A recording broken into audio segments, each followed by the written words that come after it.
ওমা মা কি এনেছো?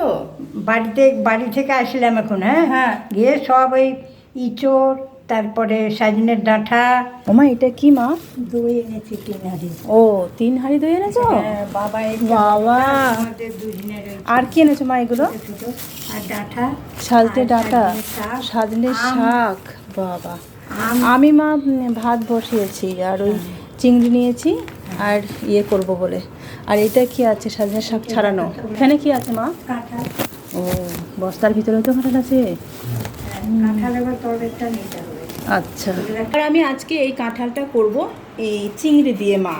আমি চিংড়ি এনে রেখেছি, আমি জানি যে তুমি কাঁঠাল আনবা, তাই আমি চিংড়িটা এনে রেখেছি আর ভাতটাও বসিয়েছি। চিংড়িটা ভাজবো, আগে কাঁঠালটা কেটে নেবো। এখন একটু লবণ হলুদ মেখে রেখে দিচ্ছি। আমি চিংড়ি নিয়ে এসে রেখেছি। কোথায় তুমি কি খাবা? এবার কাঁঠাল চিংড়িটা কাঁঠালটা একটু কাটা থাক, আমি চিংড়িটা আগে ভেজে নিই। চিংড়িটা যে অনেকক্ষণ এনেছে তো, তাই চিংড়িটাকে আগে একটু ভেজে নিই, তারপরে আমি এখন একটু ডালটা ছুঁকে দিচ্ছি আর একটু চিংড়িটা ভেজে দিচ্ছি। এটা দিয়ে তুমি খেয়ে নাও মা, তারপর তুমি তখন দেখুন তো ডাল ছুঁকতে গিয়ে পরে আমি এবার চিংড়িগুলো ভেজে নেব। এবার চিংড়ি কটা ভেজে দিই।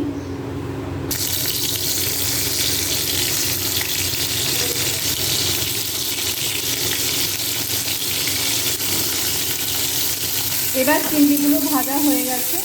এবার তুমি ডাল, চিংড়ি মাছ ভাজা আর একটু দই দিয়ে ভাত খেয়ে নাও, তারপরে তখন ওমা খেয়ে নাও। হ্যাঁ একটু দই দিয়েছি, একটু ডাল দিয়েছি আর তরকারিটা পরে বানাচ্ছি, বানিয়ে দিচ্ছি। হ্যাঁ কেমন হয়েছে মা? খুব ভালো হয়েছে। খাও তাহলে। কোনো জিনিসটা খারাপ হয় না, সবই ভালো। না না, কোনো জিনিস খারাপ হয় না? না খুব সুন্দর হয়। আচ্ছা ঠিক আছে, তুমি খাও তাহলে। দই দিয়ে এখন ভাত খাও, তারপরে কাঁঠালের তরকারি হ্যাঁ করে আমি তখন এখন আবার দেবো। কাঁঠাল কাটতে বসবো, চলো। আচ্ছা একটু কেটে দিও তাহলে।